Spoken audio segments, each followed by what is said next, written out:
Et le thème de mon message aujourd'hui, je pense que vous allez l'apprécier, c'est « Aimes-tu la réprimande ?»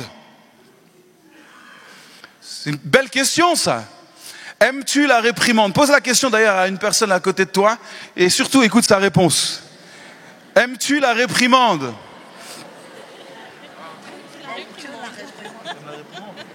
Oui, c'est important, c'est important. Ok. Alors certains se disent, oula, vu le thème, à mon avis, on va prendre cher aujourd'hui. Non, ne vous inquiétez pas, c'est toujours des bonnes nouvelles. L'évangile est une bonne nouvelle, amen. Et vous êtes venus ici pour entendre la bonne nouvelle de l'évangile. Et c'est ce qu'on va faire maintenant, on va annoncer la bonne parole, la bonne nouvelle de l'évangile. Et dans les évangiles, justement, Matthieu, Marc, Luc et Jean, que vous trouvez dans le Nouveau Testament, ce sont les premiers livres du Nouveau Testament, on a beaucoup d'informations sur la vie de Jésus. C'est pour ça que les 4 évangiles sont extrêmement importants, c'est la base. C'est le fondement même de notre foi parce qu'on découvre la vie de notre Seigneur, notre Sauveur Jésus, de sa naissance jusqu'à sa mort, jusqu'à sa résurrection. Donc si vous n'avez pas encore lu les 4 évangiles, je vous encourage vivement à le faire. Et si toutefois vous n'avez jamais lu la Bible, ce sont des bons livres pour commencer. Pourquoi? Parce qu'ils décrivent et ils racontent tout ce que Jésus est, tout ce qu'il a fait pour nous, pour toi et pour moi. Et j'aimerais juste, avant d'aller un peu plus loin dans le thème d'aujourd'hui, remettre un contexte justement qu'on trouve dans les différents évangiles de la parole. On retrouve beaucoup de similitudes dans les évangiles selon les histoires. Alors chaque évangile a un petit peu son axe principal, mais il y a des choses qui se recroisent, des histoires qu'on retrouve. Et Jésus, on voit sa vie, sa naissance, et on voit sa mort. Oui, Jésus a été crucifié, je pense que ça, pour beaucoup, on le sait. Son corps a été apporté dans un sépulcre. Et là, il était laissé là par un homme qui s'appelle Joseph d'Arimathée. C'est un homme qui a eu le courage d'aller demander la dépouille du corps de Jésus pour aller l'emmener dans un sépulcre. Je ne sais pas si vous imaginez le courage de cet homme. Parce que moi, honnêtement, après ce que Jésus avait vécu, s'il y avait bien un corps que je n'aurais jamais voulu voir, c'est le corps de Jésus. Parce que l'état de son corps ne devait pas être très très beau à voir. Mais lui a eu le courage d'aller demander, d'aller récupérer la dépouille de Jésus et d'emmener ce corps dans le sépulcre. Et puis, une fois le jour du sabbat passé, donc Marie de Magdala, la mère de Jacques, Marie la mère de Jacques et Salomé, donc 3 femmes, vont se rendre au sépulcre. Tôt le matin, donc le dimanche matin, vont se rendre tôt au sépulcre et au lever du soleil, pour faire quoi? Pour embaumer le corps de Jésus. Mais il y avait une question qui demeurait à ce moment-là, la question était la suivante.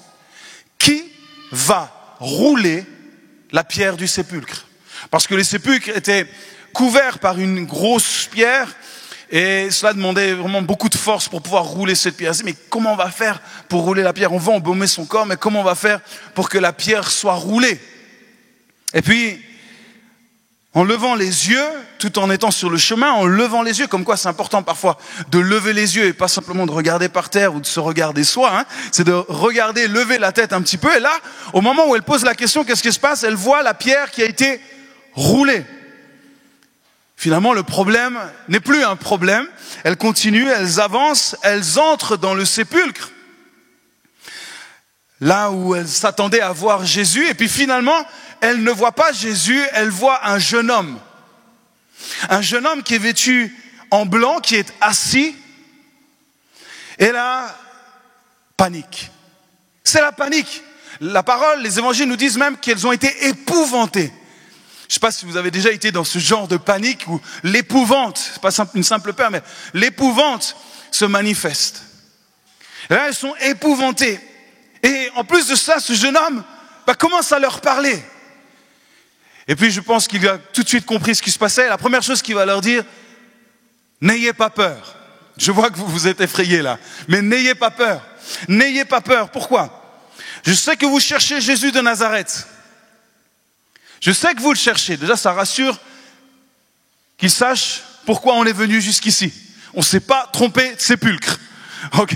On ne s'est pas trompé d'adresse. On est bien au sépulcre de Jésus. Il dit, je sais que vous le cherchez. Il a été crucifié. Il est ressuscité. Et il n'est point ici, Jésus. Quoi? Jésus est ressuscité? Et il leur dit, en attendant de le rencontrer à nouveau, en attendant de le revoir, il faut que vous fassiez quelque chose. Il faut que vous alliez prévenir ses disciples. Il faut que vous puissiez vous rendre là où ses disciples se trouvent et leur dire qu'il les attend en Galilée, là où il avait dit qu'il serait. Très bien. Et là, les trois femmes se mettent en route, effrayées. Elle nous a dit qu'ils sont toujours effrayés, un petit peu le cœur qui bat la chamade, ou je ne sais pas comment on pourrait dire ça. Il y a quelque chose qui va pas. Voilà, c'est perturbant comme histoire. Elles se mettent en route, et puis au moment où elles se mettent en route, qu'est-ce qui se passe? Vous savez ce qui se passe? C'est pas une question piège, hein. Ok. En fait, qu'est-ce qui se passe? Jésus vient à leur rencontre. Ah, c'est pour ça qu'il faut lire les évangiles, les amis. Il faut lire les évangiles. C'est tellement bon de se remémorer toutes ces histoires. On a pu les lire parfois, bien des fois, des dizaines, peut-être même 20, 30, 40, 50 fois. Et puis il y a plein de choses, en fait, de détails qu'on ne remarque pas. Et Jésus vient à leur rencontre et il parle notamment à Marie. Marie de Magdala, cette femme à qui il a chassé 7 démons. Puis qui leur dit, mais va leur annoncer que j'arrive. Et puis Marie est venue et puis ils ne l'ont pas cru. Et puis il nous est dit encore une fois dans les évangiles que Jésus se met aussi dans une conversation auquel il n'était pas trop invité. Il y a 2 disciples qui sont sur le chemin d'Emmaüs. Ça vous dit quelque chose, ça? Okay, c'est pas le magasin Emmaüs comme on a, ça n'a rien à voir avec ça, ok? C'est juste un village qui s'appelle Emmaüs et ils étaient en route pour Emmaüs. Et là, qu'est-ce qui se passe? Jésus voit 2 de ses disciples et il décide de venir taper la discussion avec eux, l'incruste un petit peu dans leur discussion. Et puis il commence à papoter avec eux et puis à un moment donné, il leur pose la question, de quoi vous parlez vraiment? C'est quoi votre discussion? Et puis là, les disciples disent, mais tu n'es pas au courant? Tu n'es pas au courant de ce qui s'est passé? Non, dites-moi, qu'est-ce qui s'est passé? Mais ils l'ont crucifié, ils l'ont tué. Mais qui ça? Mais c'est Jésus de Nazareth, le grand prophète, le Messie, celui qui devait nous libérer, celui qu'on attendait tant. Il est mort. Et puis Jésus continue ça. Vous imaginez la scène. Et il nous est dit dans l'évangile, encore une fois, que leurs yeux ne pouvaient réaliser qui il était. Ils étaient comme aveuglés sur la personne qui était juste à côté d'eux et qui discutait réellement avec eux. Et puis ils ont continué leur route et puis jusqu'à ce que Jésus même arrive à manger avec eux. Il dit que Jésus entra et il mangea, il était autour de la table, ils ont bien mangé, il nous a dit, ils ont bien mangé autour de la table et à la fin du repas, vous savez ce que Jésus fait? Jésus va prendre du pain, il va rompre le pain devant eux. Et il va leur donner ce pain. Et au moment où le pain est rompu, au moment où il leur donne leur pain, il nous est dit que leurs yeux s'ouvrent. Leurs yeux s'ouvrent. Il dit, mais c'est toi. C'est toi qui est là avec nous. Tu es là, c'est vraiment toi. Leurs yeux s'ouvrent. Ce Messie qu'ils avaient vu, qu'ils avaient certainement suivi depuis des mois et des mois finalement, il est là à côté d'eux. Et il leur dit, allez annoncer aux autres, allez annoncer au reste de la bande que j'arrive, il faut qu'ils se préparent. Allez leur annoncer. Et les 2 en fait partent, ils arrivent à l'endroit où les autres disciples se trouvent, où tout le monde pleure, tout le monde se lamente, oh Jésus tu es mort, Jésus là. Et ils arrivent, il est vivant, il est ressuscité, on l'a vu, il nous a parlé, on a partagé le pain ensemble, on l'a mangé ensemble, Jésus est vraiment ressuscité. Vous savez ce qui s'est passé? Ils ne l'ont pas cru. Ils n'ont pas cru. Ça fait 2 fois qu'on vient leur annoncer les choses. La première fois, ils ont même dit, mais arrêtez vos rêveries. En fait, vous fabulez, vous les femmes, là. Pourquoi vous ramenez, c'est quoi vos histoires? Vous avez encore votre imagination. C'est des rêveries, tout ça. 2 hommes viennent, qui l'ont vu, ils ont vu Jésus face à face, ils ont mangé avec lui. Ils ont pris le pain avec lui. Et là, ils ne croient toujours pas.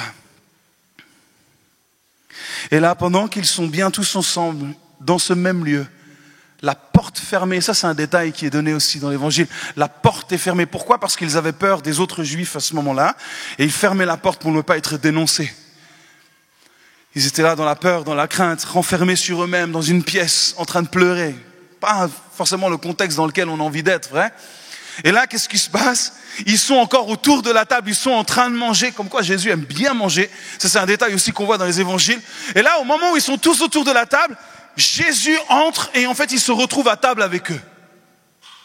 Au milieu du repas, la porte est fermée. Me demandez pas comment Jésus est entré, je n'en sais rien, mais il est rentré, ça c'est sûr. Il est rentré d'une manière ou d'une autre, il a réussi à entrer là où personne ne pouvait entrer. Il semblerait que ce soit quelque chose que Jésus aime bien faire.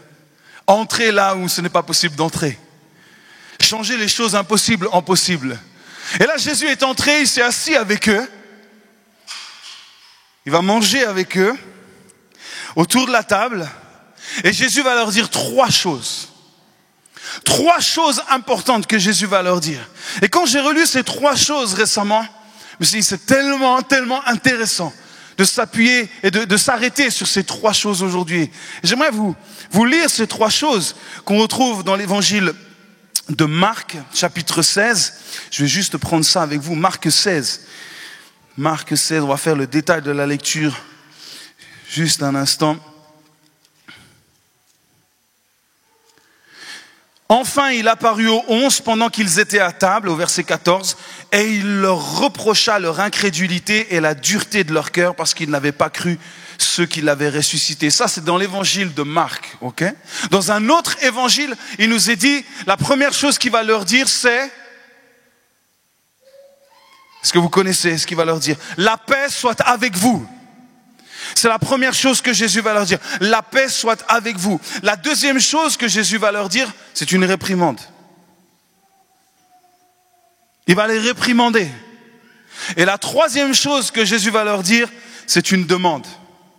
J'aimerais juste m'arrêter sur ces 3 choses aujourd'hui. Sur la paix soit avec vous, une réprimande et une demande. Je réitère ma question, est-ce que vous aimez la réprimande ?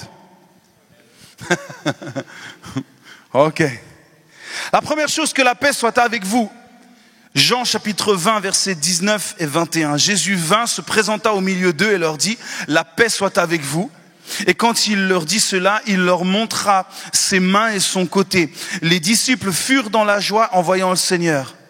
Jésus leur dit de nouveau, la paix soit avec vous. Dans un autre évangile, il nous a même dit que dans ce moment-là où certains se prosternaient devant Jésus à la première rencontre après sa mort et sa résurrection, certains étaient à genoux devant lui et continuaient à ne pas croire encore que c'était lui. Comme quoi, parfois, on peut avoir une attitude qui dit le contraire de ce que l'on vit. Même quand le maître est là. C'est parlant, hein, quand même. Mais on ne peut pas tromper qui est Dieu et qui est Jésus. La première chose que Jésus va leur dire, la paix soit avec vous. Et il leur montre les mains. Il leur montre, véritablement, regardez, c'est moi. Mes mains sont percées. Regardez mes pieds. Mes pieds sont percés. La paix. J'aimerais le dire aujourd'hui, Dieu désire pour chaque homme, chaque femme, de vivre sa paix. La paix qu'il donne, la paix qu'il est. Quelle est la véritable paix ? Qu'est-ce que la véritable paix ?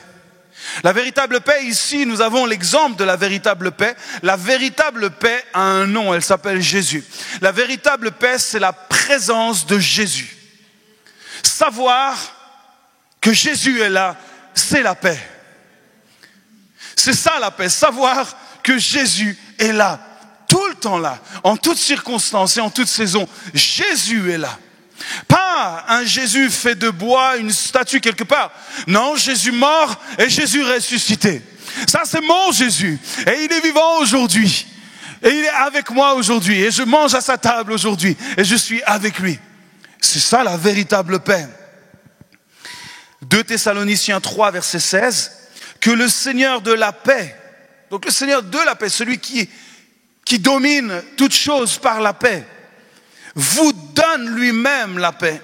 Vous voyez, ce n'est pas un homme qui est capable de vous donner cette paix. Ce n'est pas une situation, ce n'est pas l'argent sur votre compte, ce n'est pas une belle maison, ce n'est pas une belle voiture, ce n'est pas le meilleur emploi que vous puissiez décrocher sur la terre. La véritable paix, c'est la présence de Jésus dans votre vie. C'est de cela dont nous avons besoin aujourd'hui. Rien ne peut remplacer la présence de Jésus-Christ. La véritable paix vous donne lui-même en tout temps et de toute manière. C'est-à-dire dans toutes circonstances, dans toute façon possible, il sera là, il sera toujours là avec vous, peu importe ce qui se passe. Que le Seigneur soit avec vous tous. Amen. Ça, c'est la paix. Premier point, c'est la première chose importante que Jésus leur dit. Ne soyez plus dans la peur, soyez dans la paix aujourd'hui. Et j'aimerais nous le dire à chacun et à chacune. Ne soyons pas dans la peur, soyons dans la paix. Vivons la paix. Vivons la présence de Jésus. Il est là. Il est fidèle. Chaque jour. La deuxième chose, la réprimande. Vous êtes prêts? Ça y est, on y arrive enfin. La réprimande, c'est important de mettre tout le contexte. Tout le contexte pour comprendre pourquoi une telle réprimande. On pourrait dire la fête des retrouvailles aurait pu s'arrêter là, sur cette note de joie. Dire ça y est, on a retrouvé notre Maître, notre Seigneur. Jésus, tu es là. Laisse-moi voir encore un petit peu tes mains. Oh là là, et ça fait mal. Quand le clou il est venu comme ça, et les pieds, comment t'as vécu ça? Oh, et puis la lance là dans le côté, comment? Oh là là, Jésus, ça fait tellement plaisir de te revoir. Et ils auraient pu continuer à festoyer comme ça dans le repas. On aurait dit, waouh, quelle fête de retrouvailles. Et puis là, Jésus parle. Jésus parle et sur un ton un petit peu droit comme ça, un petit peu franc. Et il leur dit, bande d'incrédules.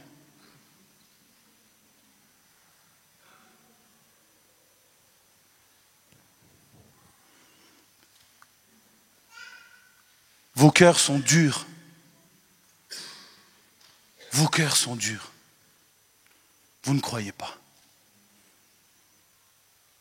Vous êtes plein d'incrédulité et vos cœurs sont durs. Super, les retrouvailles. Merci. Fait plaisir de te revoir, Jésus. On est content de passer ce repas avec toi. Pourquoi? Parce qu'ils n'avaient pas cru qu'il était ressuscité. En quelque sorte, ils ne croyaient pas que Jésus était vivant. Et moi, ça me parle aujourd'hui. Est-ce que nous croyons réellement que Jésus est vivant? Est-ce que nous croyons réellement qu'il est là avec nous tous les jours? Qu'il est présent avec nous? Ça y est, la fête est gâchée, les paroles sont si dures, le ton est dur, rude. Ça y est, la réprimande, ça commence. Mais j'aimerais nous dire, la réprimande ou la correction n'est jamais simple à vivre ou à encaisser. Pour quiconque, pour moi le premier, et je pense pour beaucoup d'entre nous, c'est jamais simple la correction, ni la réprimande. Nous n'aimons pas ça. Mais je crois que la vraie question, c'est de ne pas savoir, c'est de savoir si nous devons l'aimer ou pas, parce qu'on sait qu'on n'aimera jamais cela. Mais c'est de savoir, est-ce que je suis prêt à accepter la réprimande? Est-ce que je suis prêt à recevoir la correction? Ça, c'est autre chose. Ne pas l'aimer, tu as le droit de ne pas l'aimer. Mais par contre, nous avons le devoir de l'accepter. Quand Jésus parle, nous avons le devoir de recevoir cette réprimande. Pourquoi? Parce qu'accepter une correction, accepter une réprimande, c'est quoi? C'est tout simplement un signe d'humilité. Si le maître me dit quelque chose et que je l'accepte, cela veut simplement dire que je me soumets au maître. Si je n'accepte pas sa correction, ça veut dire que je veux dominer le maître. Ça veut dire que je me place au-dessus de ce que le maître est en train de me dire. Aimes-tu la réprimande? D'accord, je continue. Et Jésus va reprocher deux choses vitales quand même à des disciples. Ce n'est pas des petites choses qu'il va leur reprocher. Première chose, vous manquez de foi. Pour un disciple de Jésus, vous n'avez pas la foi que je suis vivant. Ok ? Et vos cœurs sont durs. Vous êtes plus malléables. On ne peut rien faire avec vous en quelque sorte. Vous êtes plus atteignables. On ne peut plus toucher vos cœurs. Vous êtes complètement rigides, inflexibles. Pas évident à recevoir comme réprimande. D'ailleurs, remarquez qu'on est simplement 2 jours, à peine 2 jours après la crucifixion de Jésus. Ça fait même pas 2 jours qu'il est parti. Ça, il avait annoncé qu'il vivrait, qu'il ressusciterait. Bon, c'est vrai, il fallait aussi quand même se remettre un petit peu dans le contexte. Ok ? Voir une résurrection, c'est pas quelque chose non plus qu'on voit forcément tous les jours dans notre vie de tous les jours. Mais il va leur reprocher. J'aimerais vous dire aujourd'hui, parce que je l'ai dit dès le début de mon message, c'est une bonne nouvelle, que la réprimande n'exclut pas de la course dans laquelle vous êtes. Ce n'est pas parce que vous êtes réprimandé que vous êtes disqualifié dans la course, ok ? Ça, c'est une bonne nouvelle. Plus que ça, la réprimande, écoutez bien, la réprimande est une confirmation et non une sanction. La réprimande confirme que vous êtes sur la bonne voie. Ok ? Vous êtes toujours là ? Jésus parle à ses disciples. Il les réprimande, mais il ne les exclut pas. Il ne les met pas à côté. Il ne dit pas, ça y est, c'est terminé, je vais en choisir d'autres. Non, non, non. Ce n'est pas une sanction, mais c'est une confirmation. Si on vous réprimande, j'aimerais vous dire, vous êtes sur la bonne voie. Prends garde à toi si jamais personne ne te réprimande. C'est que probablement, tu te positionnes peut-être à une hauteur où en fait, personne ne peut plus jamais être réprimandé.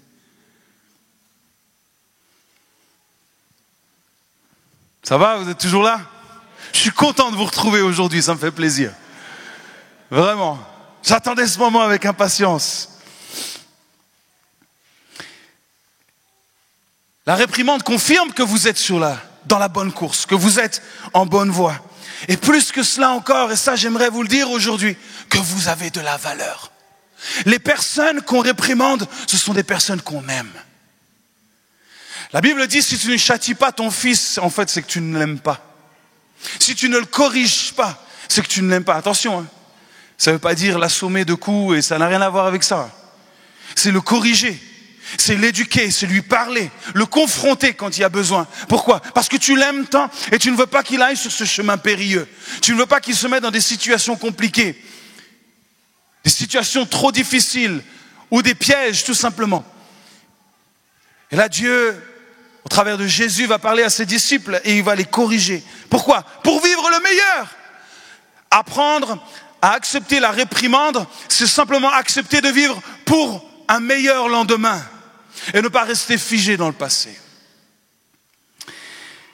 Est-ce que vous savez que vous avez de la valeur ? Est-ce que vous savez vraiment que vous avez de la valeur ? Parce que ça, c'est encore une phrase, vous savez, on l'utilise beaucoup, on chante beaucoup, j'ai de la valeur, blablabla. Mais est-ce que vous savez réellement que vous avez de la valeur ? Une valeur inestimable aux yeux de Dieu. Si vous savez cela, alors vous allez accepter la réprimande. Oh, Seigneur, change-moi, continue à me changer. Il n'y a que toi qui sais comment me changer. Il n'y a que toi qui sais comment faire avec moi. Toi, tu me connais réellement. Change-moi, façonne-moi, transforme-moi. Plus tu vas découvrir la valeur que Dieu t'a accordée, la valeur de son amour pour toi, plus tu vas te laisser façonner par lui, te laisser modeler par lui. Est-ce que vous avez déjà entendu parler du diamant de l'espoir ? The Hope Diamond, non ? J'ai emmené une petite photo avec moi, regardez-le. Ouh ! C'est beau ça, hein ? C'est le bijou le plus cher au monde. Tout ce que vous voyez ici, c'est du diamant. Il est estimé à plus de 250 millions de dollars. C'est le diamant le plus cher au monde, il n'y en a pas plus que celui-là. 45,52 carats. Waouh! Mesdames, imaginez-vous. Chérie, montre-leur.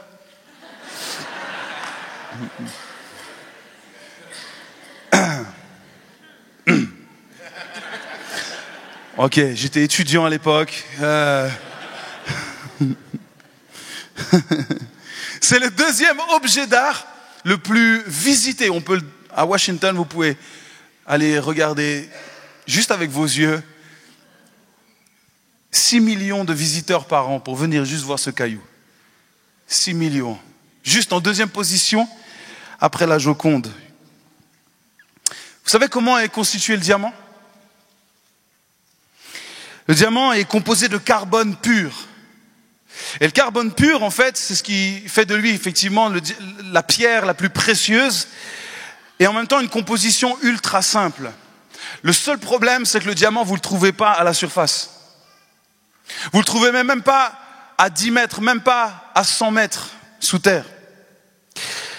Le diamant se trouve à 150 mètres ou 150 kilomètres, 200 kilomètres sous la terre.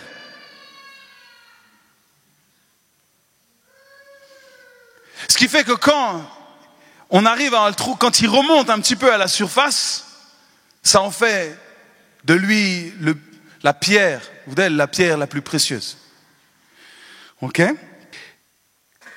Mais quand le diamant sort, et quand on arrive à récupérer du diamant,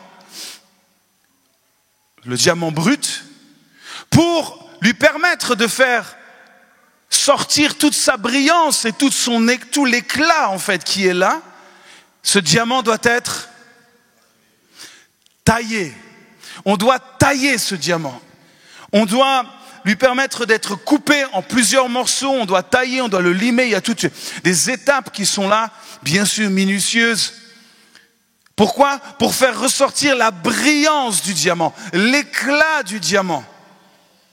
Cette brillance aux 1000 facettes, ce diamant aux 1000 facettes. C'est un travail long, précis, mais indispensable. Pourquoi? Pour découvrir toute la beauté du diamant. Sans la taille, sans être taillé, le diamant reste un caillou fade. Mais plus il va être taillé, plus il va être sculpté, plus il va être manipulé par les maîtres qui le manipulent, plus l'éclat de brillance, le reflet du diamant va se révéler. Les cœurs des disciples, à ce moment-là, ont besoin d'être sculptés à nouveau, d'être limés, taillés à nouveau. Et la réprimande, c'est cela. C'est accepter que le diamant que Dieu a déposé dans notre cœur, qui s'appelle Jésus-Christ, que nous avons accepté. Mais malheureusement, tout autour, il y a encore des choses qui peuvent, malheureusement, pas des choses qui viennent de lui, mais qui viennent de notre vie, empêcher la lumière de briller totalement. Nous avons besoin qu'il vienne tailler. Nous avons besoin qu'il vienne sculpter. Il y a besoin qu'il vienne guérir, qu'il vienne enlever, qu'il vienne dégager afin que la lumière qui est en nous puisse vraiment briller de tout son éclat. La réprimande n'a qu'un objectif, c'est que Jésus brille. La réprimande n'est pas pour que tu brilles encore toi, mais que Jésus puisse briller encore plus dans ta vie. C'est pour ça que la réprimande, elle est bonne. Que Jésus illumine encore plus notre vie. Accepter quoi? Accepter la pression. Accepter la pression, les amis. Est-ce que nous sommes de ces personnes où dès que la pression se fait un peu sentir, on disparaît? On va se retrouver autour d'un repas et manger avec quelques copains parce que la pression était un peu trop forte. Ou dès que la température est un petit peu plus élevée. Ou dès que ça chauffe un peu. Dès que la température ne nous convient plus. On dit, oh, je préfère m'en aller. Là, ça me va pas, ça me va plus. Non. Ou alors nous sommes dit, ok, il y a de la pression. Je ressens cette pression. Oui, je ressens cette pression. Oui, j'ai été repris un petit peu. Oui, c'est un petit peu dur en ce moment. Mais je vais tenir bon. Je ne vais pas laisser mon cœur s'endurcir. Non, non, non, non. Je vais laisser Dieu façonner mon cœur. Je vais laisser Dieu façonner ma vie. Je vais accepter cette réprimande. Je vais accepter d'être corrigé. Je vais accepter d'être repris à nouveau. Pourquoi? Parce que je veux découvrir encore plus la valeur de Jésus ressuscité en moi. Je veux le laisser s'exprimer. Je veux le laisser briller en moi. Et pour cela, j'ai besoin que dans ma vie, il y ait du travail qui se fasse. Dans mon caractère, dans mes attitudes, dans mes peurs, dans tout ce qui me concerne. Je veux le laisser travailler. Et laisser le Seigneur faire son œuvre. Accepter d'être taillé afin de laisser dégager la plus belle des lumières dans nos vies. Oui, accepter la réprimande, c'est choisir de vivre pour le meilleur. Le meilleur, on le sait, a un nom, c'est Jésus, c'est d'accepter de vivre pour lui. Accepter de compter sur lui. Alors je termine avec le dernier point rapidement. C'était une demande. Que la paix soit avec vous, une petite réprimande au passage, et puis là, une demande. Mais écoutez bien cette demande, moi c'est ça qui m'a interpellé. Alors ça, j'en suis pas revenu. Honnêtement, les évangiles, je ne sais pas combien de fois j'ai lu, un certain nombre, mais peu importe. Mais là, quand j'ai lu ça, je me dis, c'est pas vrai. Comment j'avais pas pu voir ça avant? Voyez la réprimande que Jésus vient de faire à ses disciples. On l'a lu ensemble, voyez. Écoutez juste ce qu'il dit tout de suite après. Ça, c'est extraordinaire. Juste après. Puis, il leur dit, donc, coucou, que la paix soit avec vous. Bam, bam, bam, bam, bam, bam, bam, bam, bam. Bande de cœurs endurcis, bande d'incrédules. Et puis là, il leur dit, allez par tout le monde. Allez par tout le monde. Allez par tout le monde, prêchez la bonne nouvelle et toute la création. Celui qui croira, c'est quand même le comble, eux viennent d'être incrédules. Il leur demande d'aller prêcher que celui qui croira et qui sera baptisé sera sauvé, mais celui qui ne croira pas sera condamné. Après la réprimande, Jésus demande. Vous savez pourquoi c'est après la réprimande? C'est pour tester nos cœurs. Jésus ne te demandera pas si tu n'es pas capable de passer par la réprimande. Jésus ne peut pas confier à celui qui n'accepte pas d'être brisé. Ça va, vous êtes toujours là? Ok, super. Il va réprimander, mais après il va demander. C'est bien la preuve que la réprimande ne disqualifie personne. Ils prennent une bonne rouste, mais juste après, vous voyez comme quoi Jésus est tellement plein de grâce, de compassion et aussi plein d'espoir pour notre vie. Vous n'avez pas cru que je suis là, que c'est moi. Mais par contre, je vous dis, allez, annoncez la bonne nouvelle. J'ai confiance en vous, j'ai foi en vous. Vous allez y arriver, je compte sur vous. Ne craignez pas, je suis avec vous. Et il va les envoyer. Jésus renouvelle sa pleine confiance en eux. Il leur confie, pas une petite mission. Bon, commencez à ranger la pièce, puis on verra plus tard après comment ça se passe. On va retester vos cœurs, si vous avez bien le bon caractère. Si vous avez... Non. Jésus va leur confier la chose la plus précieuse, la mission la plus précieuse. Eh oh, vous me suivez ou pas là? J'ai l'impression que vous ne connectez pas à ce que je suis en train de vous dire. Jésus s'adresse à des personnes comme vous et moi en leur disant, vous n'êtes que des incrédules et des cœurs endurcis. Et la seconde qui suit, il leur dit, mais j'ai totalement confiance en vous, confiance dans ce que vous avez choisi de vivre, c'est-à-dire une vie pour le meilleur. Vous avez choisi la réprimande, alors maintenant je vous demande d'aller annoncer la meilleure et la plus grande des nouvelles, c'est que je suis vivant et que je suis ressuscité. C'est pas extraordinaire? Les gens viennent de littéralement face à face de lui dire, on ne croit pas vraiment en toi. Et lui il a dit, va annoncer que je suis vivant. C'est extraordinaire. Combien de fois je me suis retrouvé dans des situations où moi je me disais je ne suis pas capable de, ça ce n'est pas pour moi, ça j'en veux pas. Le Seigneur dit, vas-y, je suis avec toi. C'est moi qui t'envoie. Et c'est ce que Jésus va leur dire dans l'évangile de Jean. Il leur dit, comme le Père m'a envoyé, je vous envoie. C'est moi maintenant qui vous envoie. C'est moi, Jésus ressuscité, qui vous envoie. Alors allez-y avec toute l'assurance dont vous en avez besoin. Et vous savez quoi? Qu'est-ce qui s'est passé après? C'est que les 11 sont partis. Et plein d'autres après sont partis. Il n'y a personne qui arrivait. Oh, tu aurais pu nous parler un peu autrement, hein? D'accord? On t'a suivi quand même toutes ces années. Bon, ok, là, on n'a pas tout compris ce qui s'était passé. Mais franchement, ton attitude, déplorable, quoi. Tu aurais pu avoir un peu plus de respect pour nous, tes disciples. Ok? On t'a suivi, on t'a... Regarde, sur la fin, c'était un peu dur aussi, il faut l'avouer. C'était un peu compliqué de vivre tout ça. Et là, tu nous parles comme ça. Mais pour qui tu te prends d'ailleurs? Les amis, est-ce que quand la réprimande vient, ce n'est pas les premières choses qui viennent dans nos cœurs tout de suite? Qui c'est cette personne qui me parle comme ça? Qui est cette personne pour s'adresser à moi comme ça? D'où tu viens d'ailleurs? Qui c'est qui t'envoie? Pourquoi? Tout de suite, ça c'est la défense, ça. Vous voyez, on n'aime pas la réprimande. Mais la réalité, c'est qu'ils sont tous partis. Pas un. Elle dit non, les 11, après les 12, Matthias les a rejoints, mais ils sont tous repartis. Et ils ont tous vécu une vie extraordinaire avec Jésus. Est-ce que ça a été une vie facile? Non, ils ont tous mal fini. Tous. Ils ont tous été persécutés. Ils sont tous morts à cause de leur foi, sauf un. Mais ils ont tous été persécutés. Mais ils ont tenu jusqu'au bout. Ils ont dit, ça, c'est la mission dans laquelle Jésus nous envoie. Et nous allons y tenir, nous allons le faire, nous allons supporter la pression. Oh, mon ami, ils l'ont supporté, la pression. Ils n'ont pas fui au premier coup de persécution. Non, ils ont tenu bon. Pourquoi? Parce qu'ils avaient choisi la réprimande.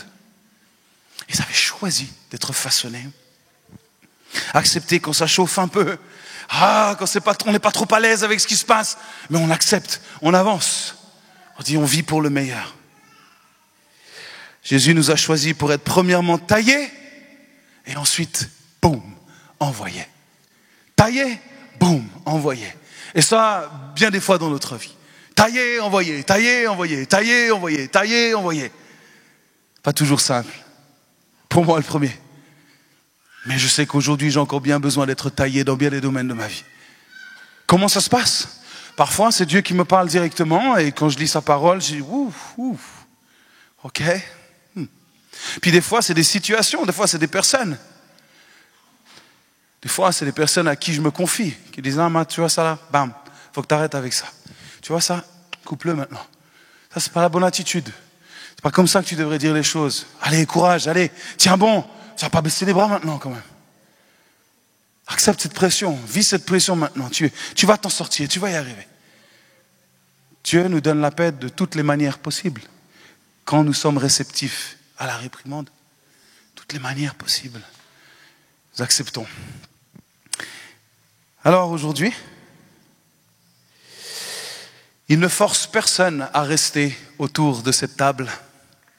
Il n'a forcé aucun de ses disciples. À dire, s'il vous plaît, par contre, je vous dis ça, mais restez, hein. Je vous aime vraiment, les gars. Mais là, il fallait que je vous le dise. Là, il n'y avait pas cette attitude avec Jésus. Il leur a dit, puis maintenant, il a dit, allez. En quelque sorte, celui qui veut, il va. Celui qui ne veut pas grave, hein. Et pour nous, aujourd'hui, c'est la même chose. Jésus ne force le chemin à personne. Jésus ne force absolument à personne. Il n'oblige personne à le suivre. Est-ce que tu manques de foi? Dis-toi qu'il y en a eu d'autres avant toi, il y en aura d'autres après toi. Les disciples les premiers. Ok? Ça ne t'exclut pas de la course. Si tu choisis aujourd'hui d'accepter cette petite réprimande, de dire crois maintenant, mets-toi en route maintenant, alors ça peut changer, ça va changer. Est-ce que ton cœur est dur, c'est-à-dire qu'il est rigide? On ne peut plus vraiment dire quelque chose parce que tu penses peut-être tout savoir ou détenir la vérité ou une partie de la vérité, tu penses que tu es sur le bon chemin et que de toute façon c'est comme ça et jamais ça changera. Peut-être, tu as le droit. Mais si tu acceptes une petite réprimande, c'est-à-dire une petite remise en question de la part de Christ aujourd'hui, alors ta vie peut changer aujourd'hui. C'est possible. Vous voyez, aujourd'hui, je suis venu avec un chèque. Un vrai chèque. Et sur ce chèque, il y a un vrai montant. Vous voulez savoir le montant de ce chèque? Sur ce chèque, il y a un montant de 1 million d'euros. Waouh! Attendez. Ça n'a rien à voir avec notre projet, ok?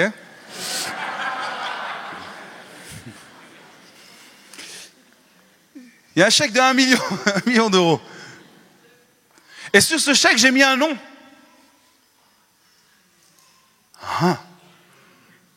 Et c'est bien mon carnet de chèques. Ok, j'ai pas volé le chéquier de quelqu'un pour faire ce chèque. C'est mon carnet de chèques, voilà, notre carnet de chèques. Monsieur et Madame Marvan, c'est écrit ici. Il y a bien écrit 1 million d'euros. Et il y a un nom. Est-ce que vous aimeriez avoir ce chèque aujourd'hui?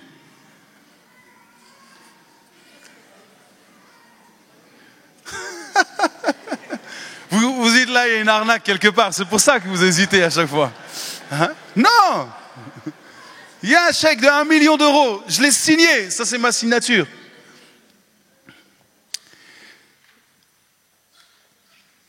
J'ai mis un nom dessus. Parce que je sais que cette personne, elle l'accepterait. Alors Joël, je te donne un chèque de 1 million d'euros aujourd'hui. Voilà, ton chèque, Joël. Tu verras. Est-ce que tu peux confirmer qu'il y avait marqué 1 million d'euros, ton nom? Tout à fait. Il a dit tout à fait. Maintenant, il y a deux choix dans cette situation. Soit Joël, il prend le chèque et il dit, laisse tomber. Fourberie, ça vaut rien. Comment ça? Matt, depuis quand il a 1 million d'euros sur son compte? Hein?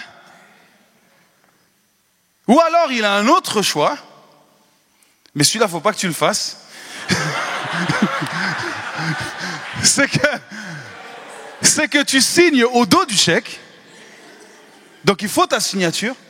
Et la deuxième chose, Joël, c'est quoi? C'est que tu ailles déposer ce chèque à la banque pour dire, le gars est solvable. Mon chèque ici, c'est du vrai et ça va passer. Ok? C'en est la même chose avec l'évangile aujourd'hui.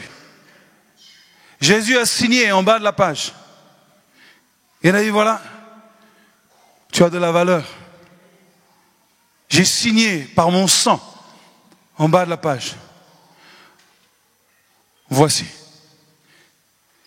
C'est pas simplement le fait de tenir la Bible dans ta main qui va te faire découvrir la valeur. C'est de signer toi aussi. Et de prendre ta vie, ton cœur, et de l'emmener pas dans la meilleure des banques, mais de l'emmener auprès du Seigneur Jésus-Christ.